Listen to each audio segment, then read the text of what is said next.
Hey folks, let's try to record this video again. So I got a Yale lock. I wanted to try to pick on camera using the new quad rake. So I believe what Peterson calls it. It's a reach of some sort. Also wanted to let people know on the off chance you haven't heard already that oh well, that was pretty easy.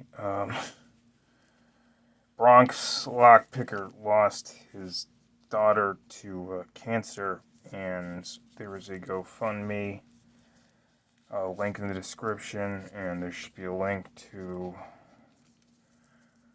Dark Arts video talking about it too at the end of this video.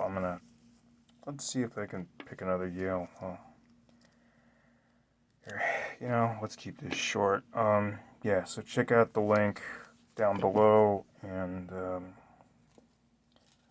they're trying to raise some money to help pay for funeral expenses and whatnot. Because, yeah, thanks for watching, and everyone stay safe out there.